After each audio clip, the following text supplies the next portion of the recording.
یہ امت بڑی خوش قسمت ہے کہ اللہ تعالیٰ نے اس امت کے لیے بخشش کے بہت سے سامان رکھے ہیں۔ جیسے یہ رمضان کا مہینہ، جیسے اللہ تعالیٰ نے اتنے سارے وعدے بخشش کے کر دیے، اور چھوٹے چھوٹے کاموں پہ ہماری بخشش کی خوشخبری ہمیں سنا دی۔ اور کامیاب وہی ہے جو اس مہینے سے جب نکلتا ہے، اور عید اسی کی ہے کہ جو اس مہینے کے آخر میں اس حال میں شوال میں داخل ہو کے اس کی بخشش ہو چکی۔ اصل میں ہمیں اپنی طلب اور اپنی تڑپ اللہ تعالیٰ کو دکھانی ہے، ورنہ وہ رب تو اتنا مہربان ہے۔ سورہ مومن کی میں آپ کو کچھ آیات کا 7 سے 9 تک کی آیات کا ترجمہ سنانا چاہتے ہیں کہ آپ حیران ہوں گے یہ آیتوں کو سن کے کہ یا اللہ تو نے ہمارے لیے اتنا اہتمام کیا۔ اسے یہ اب یہ سارا آ، یعنی اپنے اختتام کی طرف جا رہا ہے نا، اور آ، اصل ہمارا ہدف کیا ہے، گول کیا ہے؟ بخشش ہو جائے، بخشش ہو جائے، بخشش ہو جائے۔ کبھی یہ کہ قیام کرو گے تو بخشش ہو جائے گی، جو روزہ رکھے گا تو بخشش ہو جائے گی۔ اتنی وعدے ہیں نا بخشش کے، اور جو دعا بھی ہے اس عشرے کی وہ بھی بخشش کی ہی ہے۔ نہیں، تو موسٹ امپورٹنٹ تھنگ جو اس وقت ہے کہ وہ ہماری بخشش ہو جائے۔ اور ہم نے کوئی کمیاں نہیں کی۔ ابھی ہم جیسے سیریز کا لاسٹ ہم نے ایپیسوڈ دیکھا، تو ہم تو اپنے نبی کا بھی حق نہیں ادا کر پا رہے۔ ہم تو ان کے دین کے ساتھ بھی جو حال کر رہے ہیں آج، کہ لوگ ہمیں دیکھ کے ان کے دین سے دور بھاگ رہے ہیں، اور ہمیں دیکھ کے وہ لوگ اس دین کو چھوڑ رہے ہیں۔ ہمارا کردار بجائے اس کے کہ ایسا ہوتا کہ لوگوں کو بلاتے تاکہ میرے نبی نے جو قربانیاں دی ہیں واقعی، پھر ہم ان قربانیوں کا کچھ نہ کچھ ان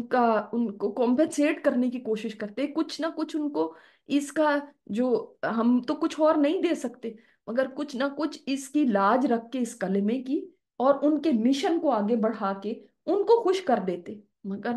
الٹ ہوا کہ لوگ اسلام کو دیکھتے ہیں تو وہ اسلام کو بعد میں دیکھیں گے، پہلے ہمارے کردار کو دیکھتے ہیں، اور ہمارے کردار جس طرح سے ہیں اس کے بعد وہ اسلام کی طرف تو کم از کم نہیں آنا چاہتے۔ ہاں، قرآن پڑھ کے لوگ اسلام کی طرف آتے ہیں، ہمیں دیکھ کے نہیں آتے۔ جو آج ہم نے حال کیا، یہ ہم نے ان کی مہربانیوں کا اور ان کے احسانات کا بدلہ دیا، یہ ہم نے جواب دیا ان کی قربانیوں کا۔ تو بہت ساری چیزیں ہیں جن کے لیے ہمیں جواب دہ ہونا پڑے گا قیامت کے دن۔ اور اس پہلو کو تو ہم کبھی سوچتے ہی نہیں نا۔ ٹھیک ہے، ہمارے ذہن کے اندر آتا ہے بھائی میں نے جھوٹ بولا، میں نے یہ کیا، میں نے یہ کیا، ہاں یہ میرے گناہ ہیں، اور یا میں تو تھوڑے موٹے چھوٹے موٹے ادھر ادھر کوئی کر دیتی ہوں، ویسے تو میں بالکل ٹھیک ہوں۔ لیکن اس بارے میں آپ کیا کہیں کہ اس دین کا میں نے کیا حق ادا کیا، میں نے کیا خدمت کی، میں نے اپنے نبی کا قرض کیا چکایا؟ کبھی اس پہ ہم نے نہیں سوچا، کبھی نہیں سوچا، بلکہ ہم تو جانتے ہی نہیں انہوں نے ہمارے لیے کیا کیا۔ تو بہت سارے کام ہیں جن پہ ہمیں توبہ کی ضرورت ہے، بہت ساری چیزیں ہیں جن پہ ہمیں اپنے آپ کو فکس کرنے کی ضرورت ہے، اور جو مغفرت ہوتی ہے نا وہ تو پچھلے جو پاسٹ ہے اس کی غلطیوں کی، اور توبہ کیا ہے کہ پاسٹ میں بھی جو ہوا اللہ تعالیٰ اس کو معاف کر دے، اور آئندہ کے لیے بھی میں اپنی زندگی کو بدلنے کے لیے کوئی قدم اٹھاؤں۔ آئندہ کے لیے بھی میں پلان کروں کہ اب یہ نہیں ہوگا جیسے پہلے ہوا تھا۔ تو ہم نے سب کو توبہ استغفار کی ضرورت ہے، اور اللہ تعالیٰ نے دیکھیں سبحان اللہ، اللہ تعالیٰ کتنا مہربان ہے، وہ کتنا رحمان اور رحیم ہے۔ مطلب اتنا پڑھ کے مجھے سکون بھی ہوا، اور اللہ تعالیٰ I'm speechless کہ میں کیا کہوں اس کے بعد، کہ سورہ مومن میں اللہ تعالیٰ فرماتا ہے